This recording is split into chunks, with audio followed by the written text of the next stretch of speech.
Y buenas tardes, bienvenido a nuestro capítulo número 20 de nuestro programa Intersubjetivos que transmitimos cada semana, como la entrevista de Coherencia Médica, que pueden ver en YouTube y en coherenciamedica.cl, y de manera en directo los días miércoles de 6:20 de la tarde a 7:20 de la tarde. Hoy día tenemos la oportunidad nuevamente con el doctor Andrés Oguino de compartir con un interesante invitado que nos va a presentar Andrés. Bienvenido, Andrés.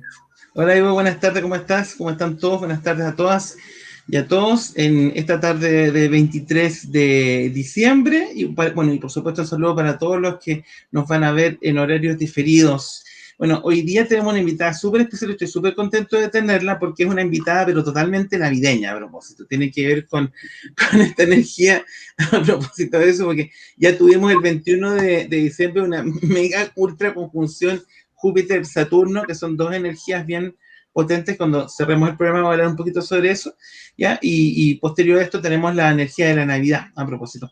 Y justamente pensando en energías de la Navidad que se asocian a la infancia, yo diría que principalmente la primera infancia, por supuesto que tengo una invitada experta en el tema de la infancia y la pedagogía Waldorf en este caso, y específicamente un tema que tenemos que aprovechar hoy día, que son los cuentos de hadas, ¿ya? ¿Ah? La tenemos acá. Anita Isla, bienvenida. Hola, ¿cómo estás? Hola, Andrés. Con un poco de calor, pero bien y contenta. Qué bueno, qué bueno. Contenta por este año, ¿ya? Y por las oportunidades que traen también las crisis. Sí. Contenta por estar llegando a fin de año con varios aprendizajes y bueno, también contenta con todo el camino de la pedagogía Waldorf, la pedagogía emergencia y específicamente el tema que nos convoca hoy, que son los cuentos de hadas. Perfecto. Yo te presento un poquito para que la gente, porque el público nuestro es súper diverso, a propósito, ¿eh? Hay de todo. Así que, ¿no es cierto? Eso lo hace más entretenido todavía. Para que conozcan un poquito, Anita es educadora de párvulos de la Universidad de Chile, tiene más de 30 años ya de experiencia en un centro de pedagogía Waldorf y también ha participado en la creación, la fundación de diferentes iniciativas de pedagogía aquí en Chile, ¿eh?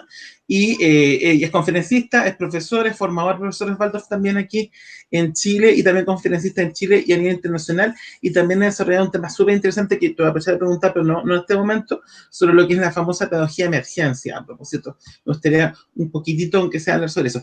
Pero bueno, antes de eso, nosotros siempre partimos preguntando a nuestros invitados que nos cuenten un poco cómo desde su biografía un poquito llegaron a hacer este camino. Cuéntanos un poquito sobre eso. Bueno, se encuentra justo en mi biografía el tema de la pedagogía Waldorf, los cuentos y la pedagogía emergencia. Yo era una educadora de párvulo, con una especialidad en un método que se llama HighScope. Es un método que hoy día se usa mucho, que también se puede traducir como currículum cognitivo, y yo estaba segura del camino que estaba recorriendo, era muy joven. Y bueno, y a pesar de lo joven que era, escribí un libro que ganó un concurso nacional en Chile acerca de apresto a la lectoescritura. Y también, bueno, me invitaron a varios programas de televisión porque trabajé en uno de los primeros centros de integración de discapacidad también, niños con discapacidad y niños que no tenían discapacidad, hoy día se llaman, no son discapacidades, y menos mal que cambiaron el nombre también. Sino que capacidades diversas. Pero a poco andar yo escribí este libro, que después lo retiré del mercado. Y un día, por varios motivos, llegué a través de la medicina antroposófica, que fue también lo que me motivó a encontrarme contigo, Andrés, por mi hijo, por una dolencia, y como que todo lo que el médico, la doctora en ese minuto en Chile, una doctora antropósofa, una de las primeras médicos antropósofas, me indicó acerca del tratamiento de mi hijo, me pareció tan coherente, y empecé a hacerlo, y la verdad es que de algo que se veía muy difícil, con la transformación en mi ambiente y también la transformación en la alimentación, en mi dedicación, etcétera, hasta en el cambio de juguete, mi hijo que tenía esta problemática se mejoró en un mes, ¿ya? Eso, y lo otro también que yo había escuchado hablar de la pedagogía Waldorf, y también había visitado por fuera algunos colegios, y el día que entré a un colegio Waldorf no salí nunca más, porque entendí que también mi tarea era como dignificar la infancia, ¿ya? No quiero hablar en contra de las otras metodologías, ni de la pedagogía high school, ni nada, pero como que vi la dimensión, perdón, vi la dimensión humana, ¿ya? De una pedagogía que de verdad trabaja como al ser humano integral, ¿ya? Como la parte física, la parte anímica y la espiritual, y para mí, en el minuto que vi a una maestra suiza contar un cuento de hadas con títeres de mesa, yo dije, este es mi lugar, y me quedé para siempre. Retiré el libro del mercado, cerré mi jardín infantil, porque yo tenía uno de los jardines infantiles más grandes de Santiago en ese momento, que además era un centro de práctica de la Universidad Católica, y colgué el delantal verde y empecé a usar delantales de otros colores, y así partió mi camino en la pedagogía Waldorf. Y sigue, y va a seguir, espero, durante muchos años. No, y continúa. De hecho, ¿fue este año o fue el año pasado que se cumplieron estuvo de aniversario de la pedagogía Waldorf? El año pasado. El año pasado, que ya se me enredan con las fechas, con las pandemias. Cumplió 100 años. Cumplió 100 años, ¿no? A propósito de eso. Y tú participaste como expusiste, ¿no? En el centro de eventos de Moneda, ¿no? El Centro Cultural La Moneda. El Centro Cultural La Moneda. Y hiciste un discurso sobre pedagogía Waldorf a propósito de aquello. Oye, bueno, yo no sé si preguntarte sobre pedagogía Waldorf ahora, pero sabes que me gustaría, sí, hay un tema que te quiero llevar porque, bueno, se han hecho está tan conocida el tema de la pedagogía de Waldorf que hasta se puede hacer comedia al respecto. Me acuerdo de una actriz chilena que hizo una sátira un poco de los papás Waldorf versus los papás normales, a propósito, que mostraron a los niños Waldorf como hiper virtuosos, y la otra se sentía como una mamá, pero así ya de cuarta categoría, porque su hijo no tocaba en violín. ¿Ya? Pero yo quisiera llevarte a un aspecto, porque también esta imagen como que de alguna manera es una pedagogía como un poco restrictiva, un poco en relación a que algunos pueden acceder, pero también me gustaría hablar un poco sobre lo que es la pedagogía de emergencia. A propósito, quiero llevarte un poquito hacia ese ámbito, porque cuando ocurrieron terremotos acá y catástrofes naturales, yo sé que se llevó la pedagogía de emergencia a algunas partes de Chile. ¿Puedes contarnos un poco lo que es la pedagogía de emergencia, un poco para que la gente entienda? Porque es raro el concepto de pedagogía de emergencia, ¿no? Sí. Bueno, yo creo que muchos identifican una organización que se llama Pedagogía, o sea, Médicos Sin Fronteras, ¿no? Sí.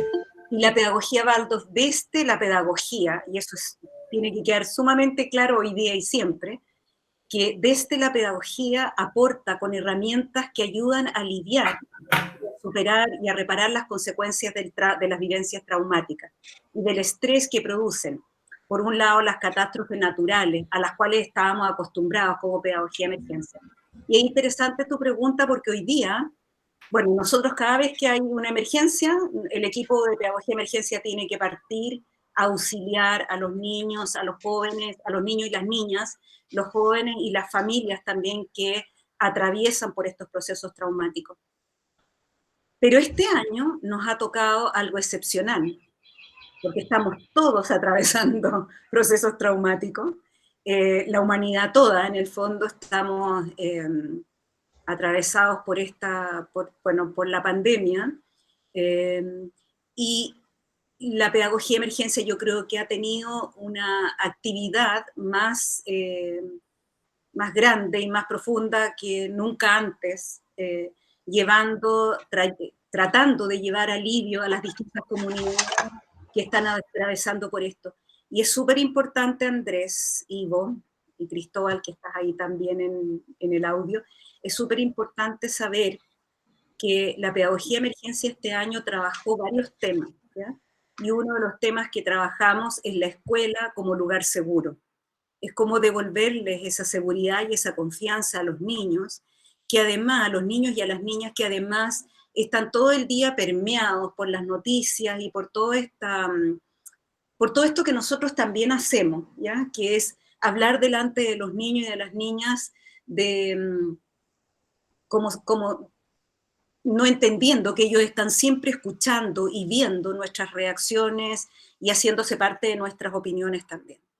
Entonces, yo creo que en ese sentido, como nuestra recomendación ha sido, no porque somos fanáticos de la no televisión y los no medios, sino que de verdad cómo cautelar la infancia frente a estas imágenes catastróficas que nosotros como adultos podemos comprender, ordenar, reorganizar en nuestras vidas e interpretar, pero hoy día sabemos también por la neurociencia, que es algo a lo cual acude mucho la pedagogía de emergencia, porque nosotros sí, los que nos formamos en esta pedagogía, tenemos que estudiar también profundamente el trauma y sus consecuencias, sus secuelas y también los estadios de las fases del trauma.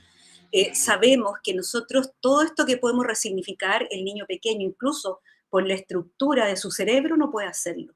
Entonces, como pedagogos, como familia, como personas interesadas en la infancia, tenemos que promover en este sentido la salud y no la enfermedad. Y a veces cuando exponemos a los niños a estos medios, ¿ya?, por la cualidad, por lo que allí se está poniendo, también los estamos exponiendo a un agente patógeno, que no es el coronavirus, pero que son otros virus también que están instalados en la sociedad y que hoy día nosotros deberíamos luchar porque los niños no fueran abusados o violentados también de esta manera. ¿Ya? Y esto no tiene nada que ver con un dogma ni con la pedagogía Waldorf, que quiere ver el mundo de una determinada manera. Hoy día hay evidencia científica, hay evidencia en todas partes de lo que esto significa. Y yo ahí como que quiero dejar colocada una pregunta, no quiero responderla, pero yo siempre me pregunto por qué los altos ejecutivos de Silicon Valley tienen a sus niños, la mayoría de ellos, en un colegio Waldorf. Entonces me pregunto por qué estas personas que son influencers del momento acuden a una pedagogía altamente, que se preocupa altamente de la manufactura humana en todo el sentido de la palabra. Es una pregunta que quiero dejar puesta nomás por esta concepción que hay de la pedagogía Waldorf y todos estos mitos de que somos tan exagerados, de que no nos gusta la tecnología, que no nos gustan las vacunas hoy día, porque hoy día estamos catalogados como los antivacunas, los anti-todo. Pero en realidad yo creo que eso es una desinformación. Yo estoy sumamente abierta siempre a las críticas, creo que las críticas solo nos pueden ayudar a mejorar nuestras prácticas. Vi lo que tú contaste de esta actriz en el Festival de Viña, lo vi, porque siempre me interesa saber lo que está pasando en el mundo. Yo creo que es maravilloso el humor, porque siempre tiende como a exagerar ciertos aspectos de la vida, ¿ya? Pero claro, yo también la admiro mucho a ella, pero creo que lo que ella hizo fue bastante exagerado. Entendiendo que es humor y entendiendo que yo me reí mucho también con esa observación. Sí, claro, sí, claro. Bueno, ahí de eso, porque de alguna manera, claro, hay mucha fantasía sobre esta forma de educación, y ahí yo quería llevarte a hacer un aspecto re interesante, que porque uno dice cómo se enfrenta, o cómo se utiliza la pedagogía para ayudar a personas o que están en una situación de catástrofe, ¿no? Y una de las cosas que yo aprendí un poco a partir de la conversación con diferentes profesores Waldorf es la importancia de instaurar ritmos, los ritmos.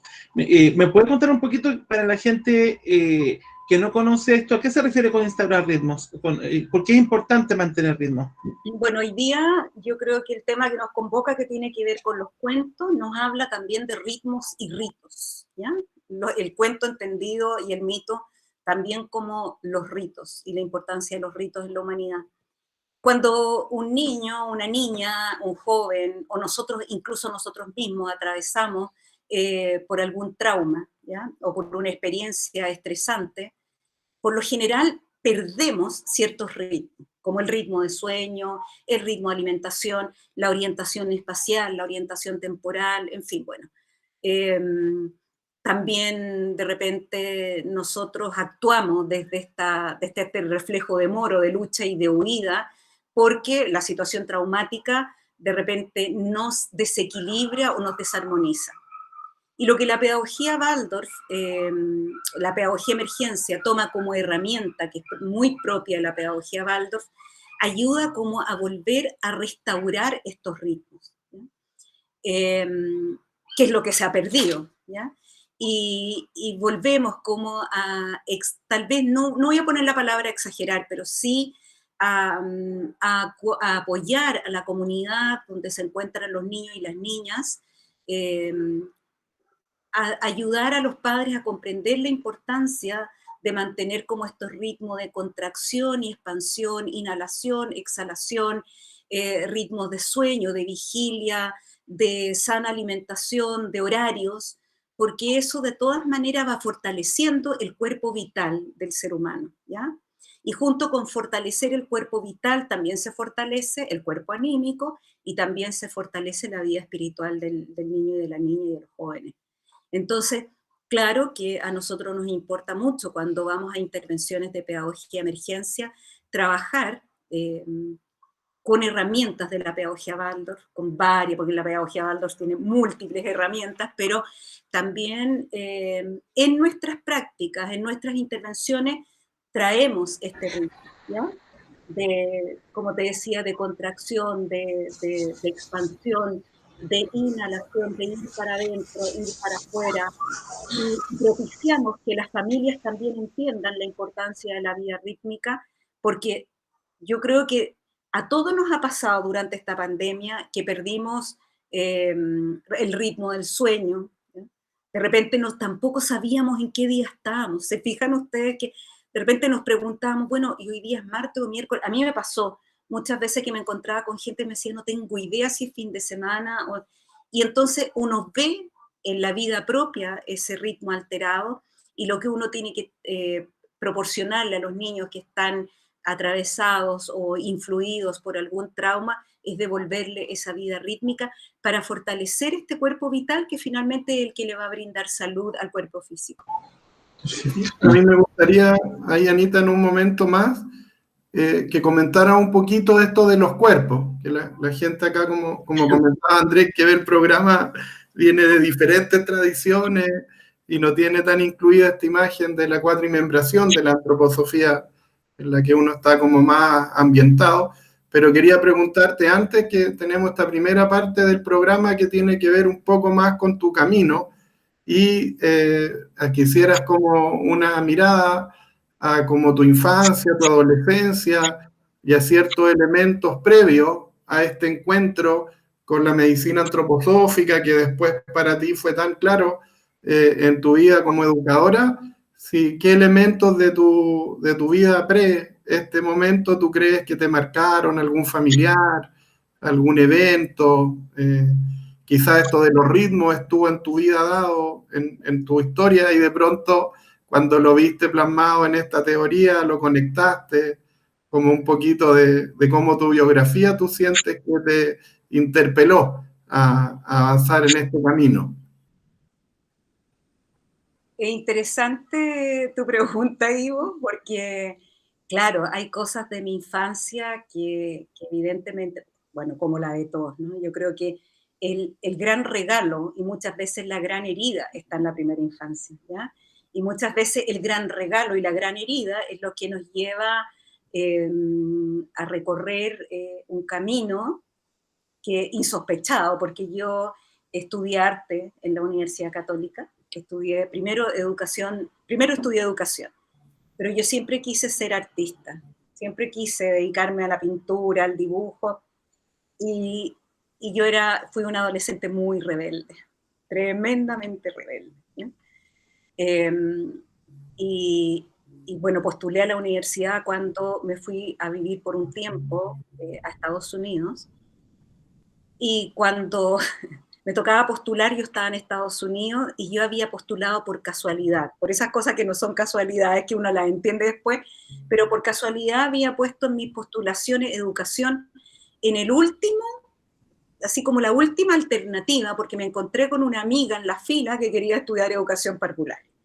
Y yo encontraba que nada más latero que la educación parvularia, porque en este país en ese momento se estudiaba educación parvularia para ser una buena mamá, una buena esposa, una buena todo, y yo no quería nada de eso.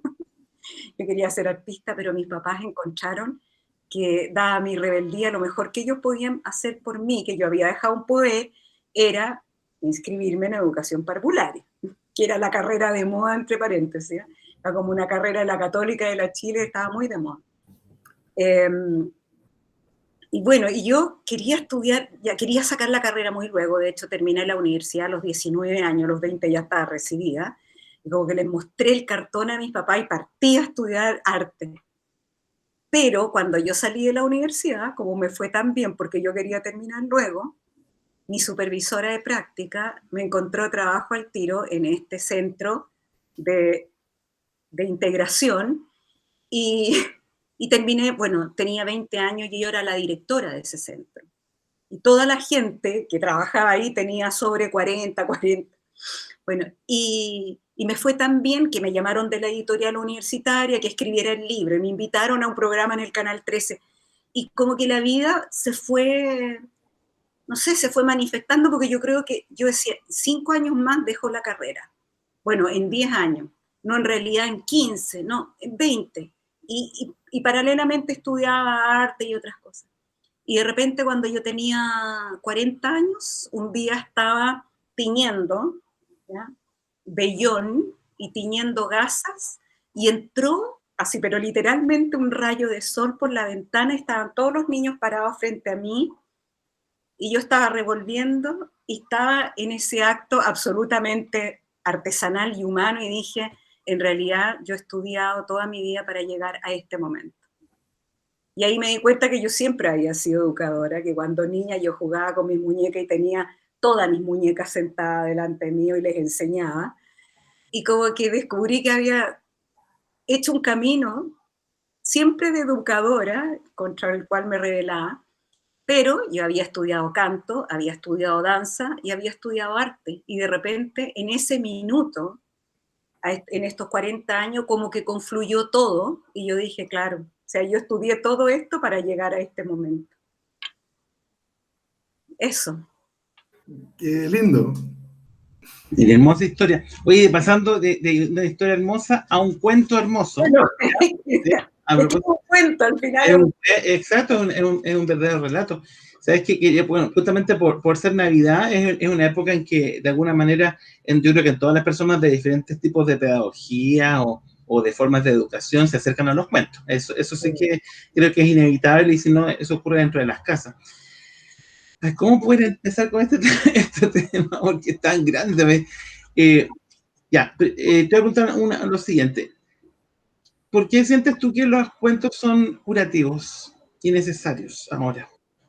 Hoy día en la mañana eh, yo tuve que estar en un evento muy triste, y cuando iba camino a encontrarme con eso que me tenía que encontrar, iba todo el rato en el camino pensando, los cuentos salvan vidas.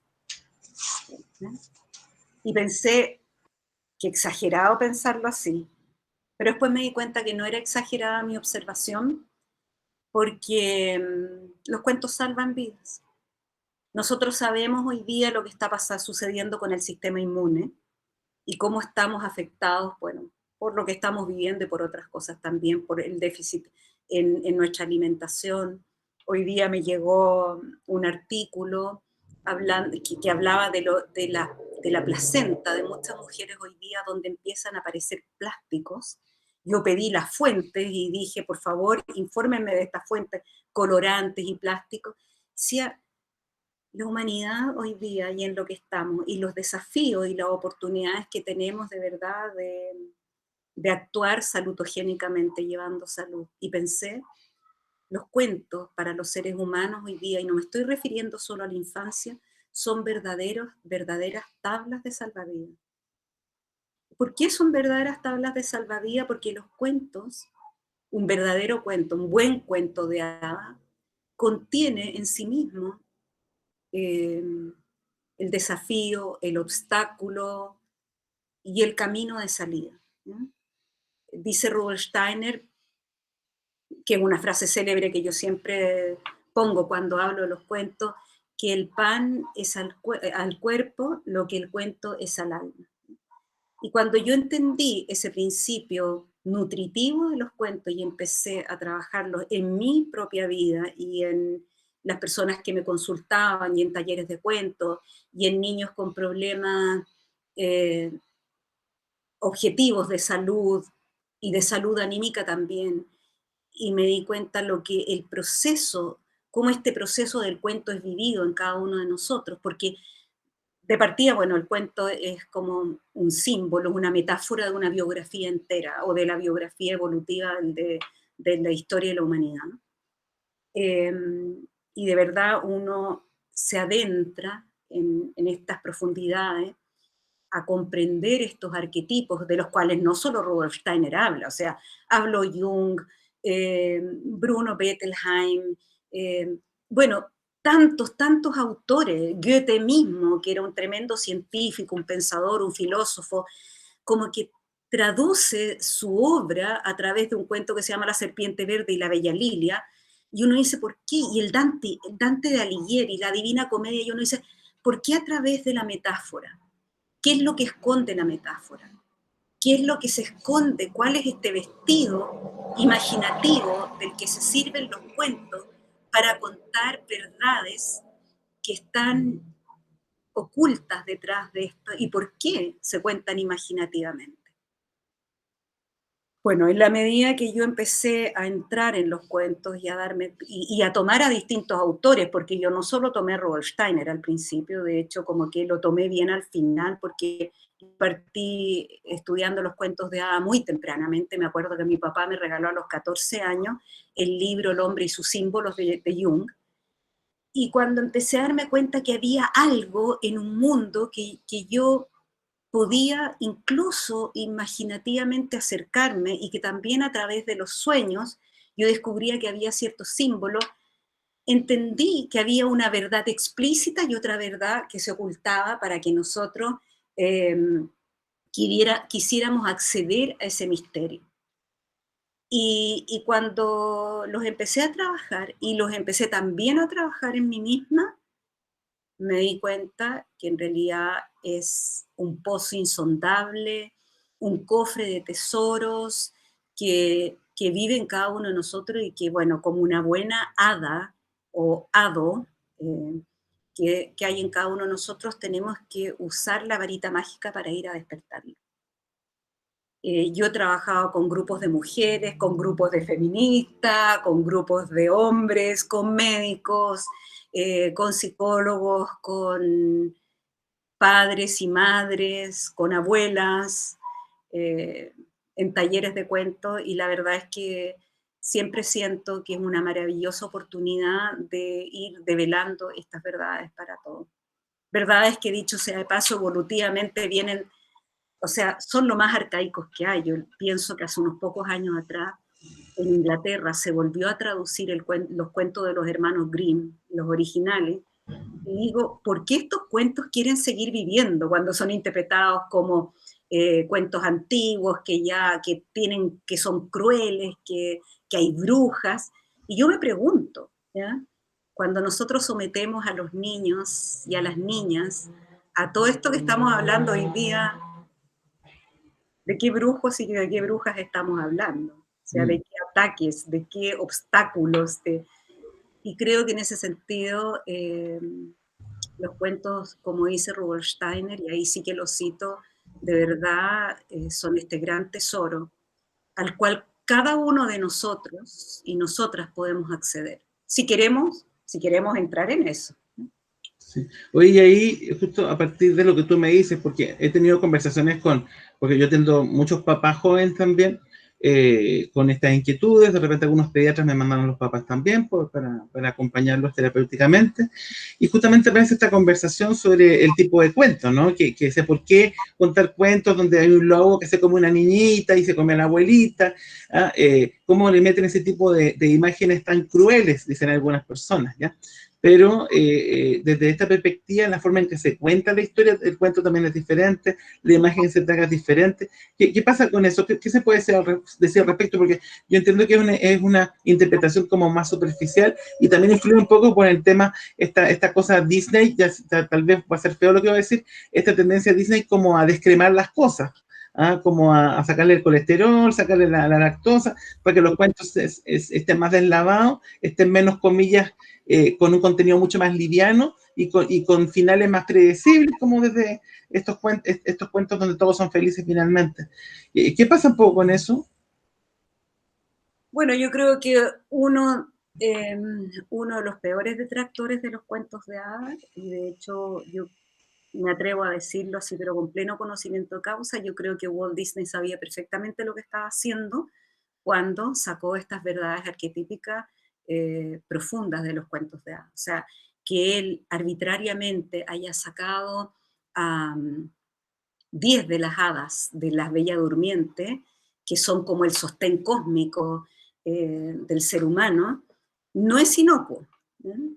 Y cuando las haya caricaturizado y dejado como en 3 hadas gorditas simpáticas que andan dando vuelta, o la venida del príncipe azul en este caballo blanco, y estas princesas perfectas con esta cintura maravillosa y con estos pelos increíbles, lo que él hizo fue rebajar estas verdades espirituales, materializarlas, y con eso también influenciar al, al mundo entero, sobre todo a nosotros que fuimos niñas y a las que son niñas hoy día y a las que fueron niñas y niños en algún momento, a convencerlos de la aspiración que tenemos que tener eh, a ciertos cánones de belleza, ¿ya? Que no corresponden para nada a lo que los cuentos de hadas, a lo que en ellos pervive interiormente, que habla de una belleza anímica y una belleza espiritual que no tiene que ver con el pelo rubio porque sí, que no tiene que ver con el pelo negro porque sí, sino que tiene que ver con el contenido de hierro en la sangre, con el contenido de sabiduría. Entonces, como estamos tan permeados por estas verdades tan materialistas que nos han hecho creer, nosotros mismos como que estamos viendo en la materia la verdad y no estamos viendo detrás de la materia como debería ser en los cuentos de hadas, estas verdades que yo digo que están ocultas y que nosotros tenemos que ir a despertar para conocerlas y no para juzgarlas. Por eso es que yo siempre cuando invito a las familias a contar estos cuentos, me preocupo mucho de explicarles por qué los contamos y cómo los contamos también. Yo misma en una feria del libro hace unos años atrás vi a una actriz que admiro profundamente contar La Caperucita Roja y a mí me dio susto. A mí me dio susto el histrionismo de la actriz cuando estaba contando, porque cuando uno es ecuánime en la transmisión de la imagen, lo que de la imagen queda es la verdad que está oculta. ¿ya? Ahora, yo siempre les digo a las familias, por favor, cuenten, trabajen los cuentos en sí mismos para ver cuál es el temor que ustedes tienen con respecto a la imagen. Para los niños, muchas veces, que un cuento termine bien no significa que el príncipe se case con la princesa. Cuando un cuento termina bien, la bruja se puede caer al caldero también. Y esa bruja eh, o ese brujo, ¿ya? O ese ogro vive en cada uno de nosotros. O sea, no es un brujo ni una bruja inventada, no es algo que... Y los niños que tienen una conciencia imaginativa distinta a la nuestra, y hablamos también, podríamos hablar horas de lo que significa también la corteza prefrontal y cuando ella se forma, y por qué los niños cuando viven estas imágenes la viven de una manera distinta y no analítica como nosotros lo hacemos. Ellos no se preguntan acerca de la justicia divina. Para ellos es obvio que si la bruja hizo algo malo tiene que caerse al caldero, ¿ya? Y pasar por el fuego purificador. A nosotros nos espanta porque miramos esta realidad y estos eventos con una conciencia más despierta y más propio de nuestro desarrollo también cerebral y neuronal, etc. Bueno, Es que bueno, este tema para trabajarlo bastante, enorme. Ya está Hansel y Gretel, me acordé, a propósito, que también esta historia la han retorcido tanto.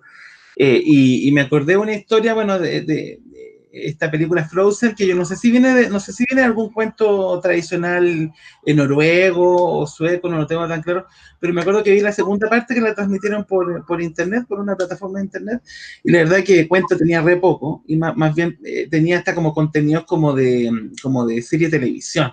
En términos como hablando de cosas asociadas como al amor, pero desde la adolescencia, no transmitía mensajes arquetípicos, sino que mostraba problemáticas como para resolverlas desde un punto de vista racionalista.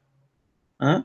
Es como para que se pueda revisar a través de las canciones, también hablan sobre eso, bueno, el romanticismo, no sé, ahí me doy cuenta que realmente se ha modificado muchísimo esta relación con los cuentos.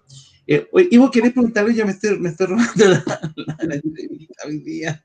Me gustaría que tomara un momento y de pronto le puedes dar un giro ahí brevemente a cómo se aporta desde la educación a esta imagen de la cuatrimembración, de estos 4 cuerpos que ha sido recurrente durante la entrevista y que la gente que nos acompaña probablemente no todos lo manejen. Entonces, como esta idea de que está el cuerpo físico que requiere tal cosa de la educación, el cuerpo etérico o vital que requiere tal cosa de la educación, el cuerpo anímico o el alma que requiere tal cosa de la educación, y el cuerpo, el yo o esta experiencia espiritual que tenemos y cómo uno la aborda, y quizás eso permita dar una imagen del aporte que hace la educación Waldorf en esa multidimensionalidad a la que ha hecho referencia durante la entrevista. Mira, yo creo que para entrar en esto, lo mejor es una imagen cuentística, digo. Maravilloso. Sí.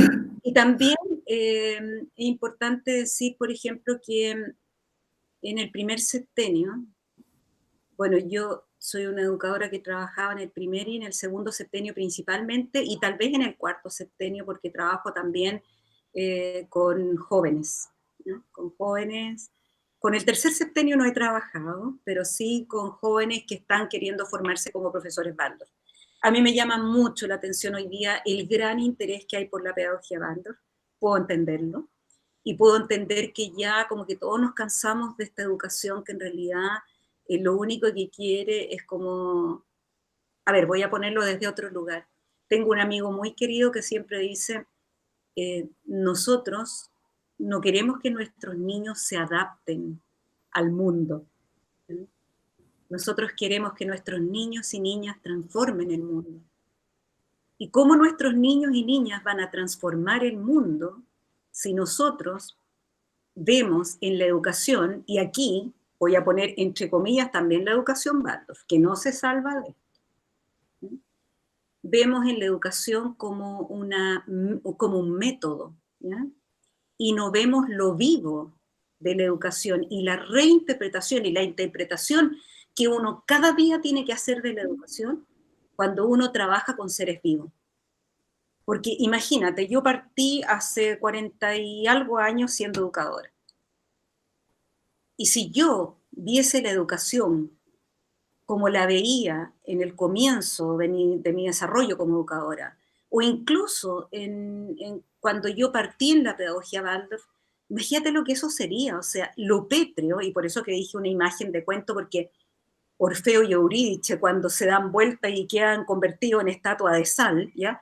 Para mí literalmente es eso, quedar convertido en mineral o en estatua de sal, porque los niños, las niñas, la humanidad entera está siempre metamorfoseando y siempre en pos de la evolución.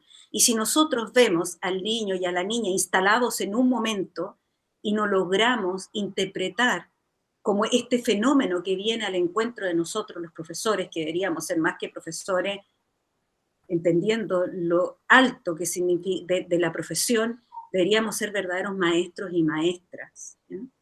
Yo no digo que yo la sea, dice Rudolf Steiner que los educadores del primer septenio son ejemplos dignos de ser imitados. A mí yo nunca me sentí así, hasta el día de hoy lucho porque ojalá fuera así, pero creo que tengo una vida por delante todavía para querer acceder a ese lugar, creo que nunca lo voy a lograr.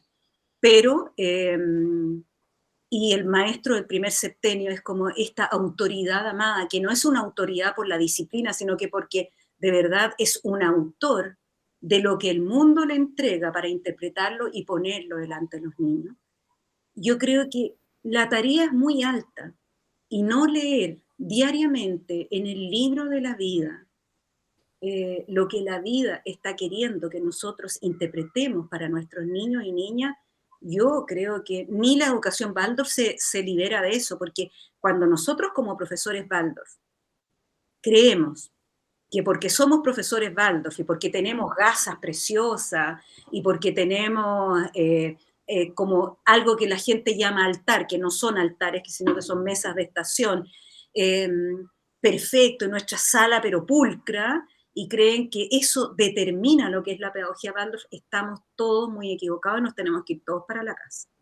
Porque el colegio se puede caer, las paredes pueden no existir, y si hay un verdadero ser humano que se interesa por el ser humano que viene a su encuentro y como que trae esta realidad amorosamente, imaginativamente, y la pone a la altura del ser humano que viene a su encuentro, ahí hay una escuela Waldorf.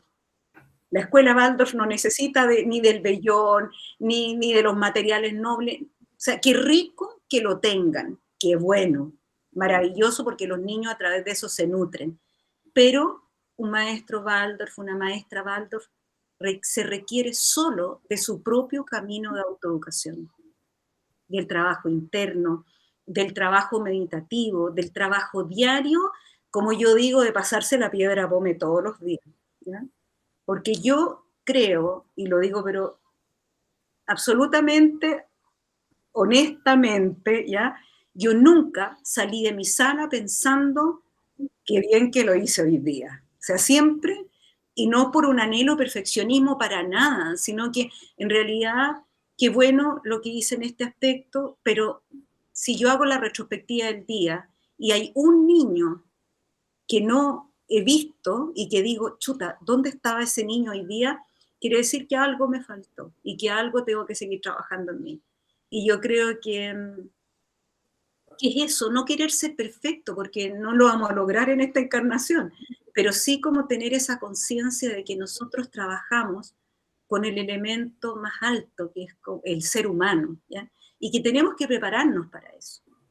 Y entonces, vuelvo a tu pregunta, en el primer septenio lo que nosotros estamos trabajando en realidad es afinar la corporalidad física del ser humano, que se va a transformar en este cáliz, ¿ya? Que va a recibir después este cuerpo astral o este cuerpo anímico y este espíritu. Y es tan práctico, Ivo, porque nosotros nutrimos este cuerpo físico para que todos los órganos de esta fisicalidad se desarrollen de la mejor manera posible. Por eso que yo ponía la palabra salutogénesis, ¿ya? Para que sean alimentados, y con esto no me refiero solo al alimento físico, sino que me refiero a todo tipo de alimento.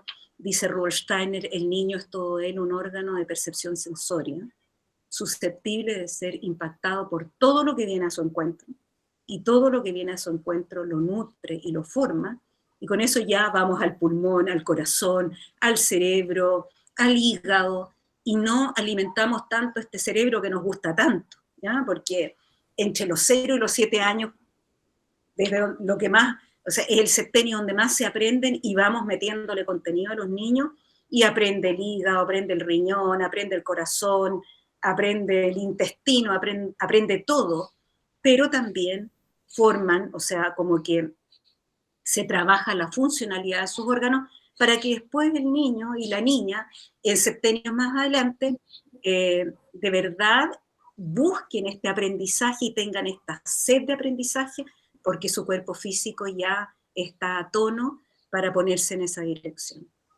Entonces, por un lado tenemos este cuerpo etérico que compartimos también con el mundo vegetal, y es lo que le da vida a este cuerpo físico.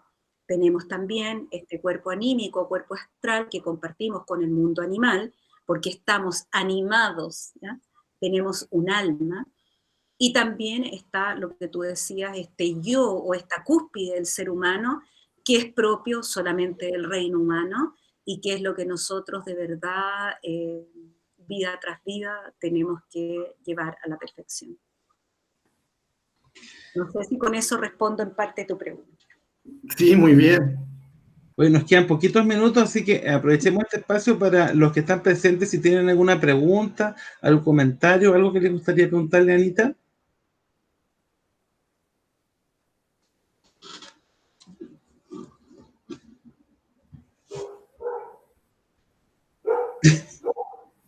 Están ahí en silencio.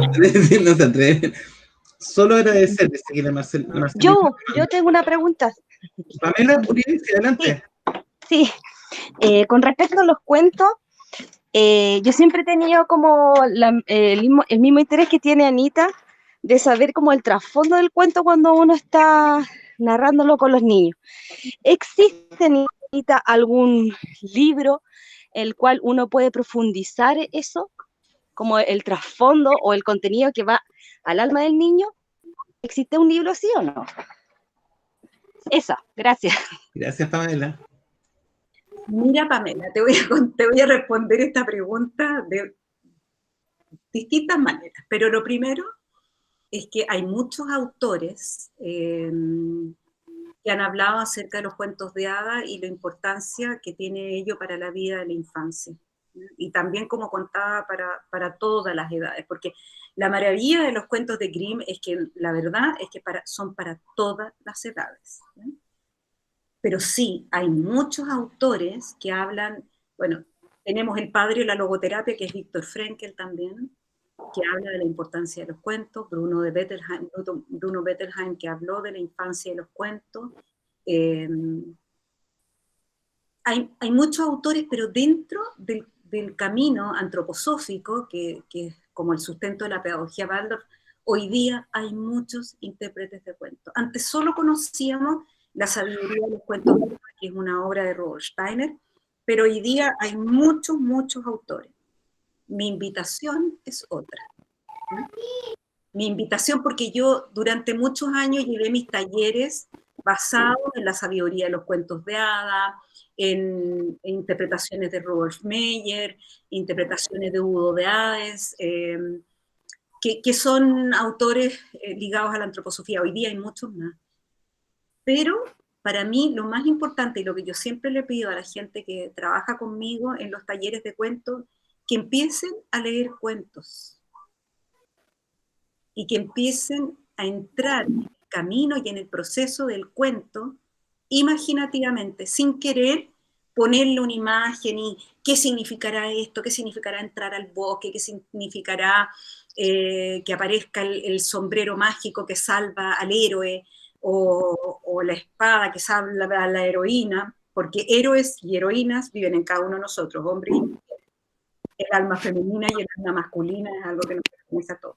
Pero de verdad, imaginativamente, entrar en los cuentos. Finalmente, en los talleres yo siempre les digo a todos y a todas, vamos a llegar mucho más lejos que los intérpretes si hacemos un proceso imaginativo para ir a develar desde nosotros mismos estas verdades que están contenidas. En mi invitación, aunque, porque ¿sabes lo que pasa? Que pasa un poco lo mismo que yo decía con la pedagogía Waldorf, que la gente lo entiende como los velos colgando y todo. Es una patudez lo que yo estoy diciendo, porque yo leí muchos libros de interpretación, pero hoy día a mí me hubiera gustado leer menos libros y entrar en los cuentos que trato de sacarme, como estos símbolos también, y yo creo que en el tiempo lo he ido logrando, para de verdad adentrarme en eso que me es propio. El cuento me habla de mí misma, ¿ya? Y de mí mismo, no me habla de alguien que está fuera de mí. Cuando me aparece la bruja en el bosque, no me está hablando de la bruja en mí, pero me está hablando de ciertas cualidades que son propias de cada ser humano. Y cuando me habla del bosque, me habla de ciertas circunstancias que tienen que ver con las crisis, que también, por las cuales yo también atravieso y por las cuales vamos a atravesar en los distintos septenios y en el desarrollo evolutivo de la humanidad. Entonces, como que mi invitación es lean cuentos, lean cuentos, lean cuentos. Parece que aquí hay una persona que tiene una pregunta. Alicia Flores tenía encendido el audio y tiene la manito. Sí, era. Hola, buenas tardes. Buenas Muy tardes, linda la oportunidad. Era más o menos la misma pregunta. Recomendación de libros de cuentos. Nosotros estamos ahora con los cuentos sanadores porque tenemos una hijita que quiere escuchar todo el día cuentos. De hecho, escucha podcast de cuentos. Entonces nos quedamos como cortos a veces en ideas de cuentos. Qué buena tu pregunta, Elizabeth. A lo mejor no te va a gustar la respuesta, pero te la pongo para que la medites, ¿ya? Hoy día nosotros somos consumidores de imágenes. En la infancia de muchos de nosotros y de nosotras, tal vez escuchábamos un solo cuento, muchos escuchamos un solo cuento. A mí me contaban siempre un cuento que decía, imagínate la imagen que voy a poner, hermanito Juan, no arranque cabello, que madre ha matado por un higo verde, que pájaro ha picado. Esa yo lo escuché a los 4 años. ¿Ya? Y vive en mí ese cuento. Cuando Rudolf Steiner dice, el pan es al cuerpo, lo que el cuento es al alma, es muy importante como la manufactura del alimento que nosotros vamos a poner delante de nuestros niños. Y en la pedagogía Waldorf hay una premisa que hoy día no solamente se emplea en la pedagogía Waldorf, sino que en muchas corrientes educativas, y que dice que menos es más. Menos es más. Entonces, cuando los niños están muy ávidos de que les cambien el cuento, otro cuento y otro cuento, el ejercicio que nosotros deberíamos tratar de hacer es buscar un cuento para ese niño y esa niña y quedarnos en estas imágenes, porque estas imágenes, como puse, son imágenes muy altas que van a ir a acompañar el desarrollo de cada niño y cada niña. Entonces, cuando nosotros los llenamos de imágenes, finalmente también hay algo que estamos haciendo que tiene que ver no con la estimulación. Estimulación, yo estoy totalmente de acuerdo que a los niños hay que estimularlos y a las niñas. Lo que no hay que hacer es sobreestimularlos o sobreestimularlas. Como estos cuentos tienen tanto contenido, de repente hay que buscar un cuento para ese niño y o esa niña que de verdad le hable, incluso a lo mejor de este anhelo, de esta avidez de encontrarse con estas imágenes. Cuando los niños y las niñas van a almorzar o van a comer, nosotros decimos ya, le vamos a dar un plato de tal cosa, pero no le damos el plato de tal cosa, el postre, el segundo postre, el tercer postre, porque sabemos que los vamos a saturar. Por eso te decía que a lo mejor la respuesta no es la esperada, pero los cuentos son alimento y como tal hay que tratarlo. Hoy día hay podcast maravilloso, hay el podcast de la Radio Duna, donde está Bárbara Espejo, que tiene una voz preciosa, que cuenta cuentos maravillosos, pero también hay que tener cuidado de no sobreestimular a los niños y a las niñas con estas imágenes. ¿Puedo? ¿Sí? Gracias. Gracias. Una consulta. Espérate un poquito, Cristóbal. Lo que pasa es que tenemos acá en la... Bueno, nos queda nada para terminar ya el programa. Y tenemos acá una persona que quiere hacer una pregunta, dice Avaya Yoga y Bienestar, y hay un comentario, primero que dice, hola Anita, ¿hay alguna hora que sea mejor desde tu punto de vista para contar un cuento y un cuento al día o varios? Gracias, y respondiste parte. Pero vamos con, si la persona que dice Avaya Yoga quiere... Hola, hola, buenas tardes a todos. Bueno, yo me integré un poquito tarde a la transmisión de Anita. Eran dos cosas, básicamente. Yo también tengo el libro Cuentos Sanadores. Quería saber si lo encontraba como buena herramienta para abordar problemáticas de los niños, si lo había leído, que yo me lo compré hace poquito.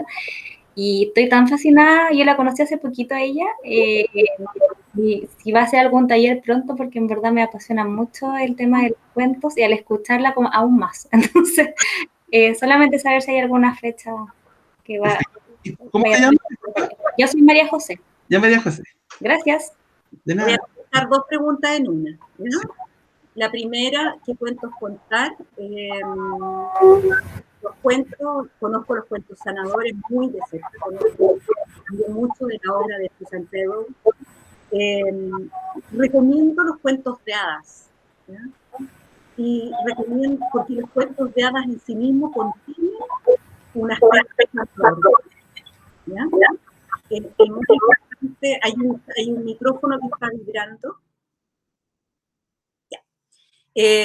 Recomiendo los cuentos sanadores siempre y cuando los niños y las niñas estén manifestando algún problema y la persona que se los cuenta sepa lo que está haciendo, ¿ya?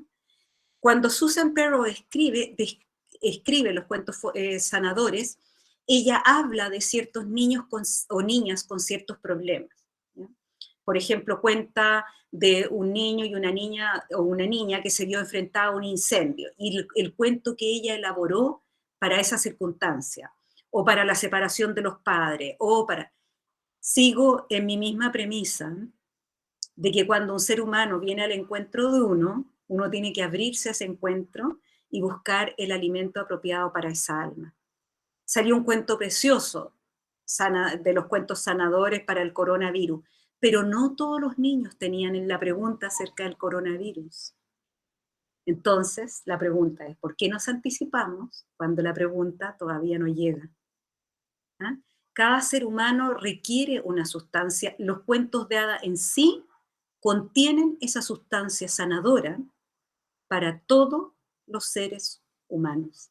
Entonces, como que con los cuentos de sanadores hay que tener ese cuidado de no engolosinarse con querer sanar todos los aspectos que hay que reparar en cada biografía humana. Pero son preciosos y yo admiro mucho a Susan Perrow. Solo que hay que ser delicado de cuándo ponerlo. Y otra pregunta que fue anterior, ¿qué cuentos contar? Hay distintos cuentos, están los cuentos rítmicos para niños menores de 6 años, de 5 años, que los cuentos rítmicos también se pueden contar hasta los 6, 7 años. Están los cuentos de hadas, que se empiezan a contar desde los 5 años en adelante, depende del cuento de hada. Hay cuentos que si a uno le producen una tremenda angustia y todavía no están trabajados en uno, mejor no contarla, porque los niños son expertos en darse cuenta cuando uno está contando algo que a uno le preocupa o le da susto. Ojalá contar un cuento al día, ¿ya? Por esto mismo de que la torta se come solo una vez, o 2 veces al día, a lo mejor antes de dormir también, pero también como ser cuidadoso en con qué contenido llevamos a los niños a los sueños, y la edad de los niños y las niñas. Bueno, hay tanto que hablar de los cuentos eternos. Bueno, ya estamos con el tiempo en este momento. Ivo, estamos cerrando, yo creo que no alcanzamos a una pregunta más. ¿Van a realizar otro? Anita, tu participación muy inspiradora, muy bonita. Siento que de alguna manera los contenidos se entrelazaron de manera muy armónica con la historia y con los complementos, y nos deja grandes preguntas y grandes herramientas también. Así que muy contentos. Nosotros tenemos habitualmente este sistema que cierra el invitado, entonces ahí te invitamos a compartir lo que tú quieras, que te dé la gana, pero en especial algún comentario de cómo la gente se puede conectar con tu trabajo. La gran mayoría de la gente que ve el programa queda con ganas de saber más, de involucrarse, de aprender. Entonces, dentro de este cierre abierto, incluir tu Facebook o algún espacio a través del cual la gente te pueda conectar, y después de eso nos despide Andrés cada semana con algún comentario de cierre desde lo cósmico y lo importante.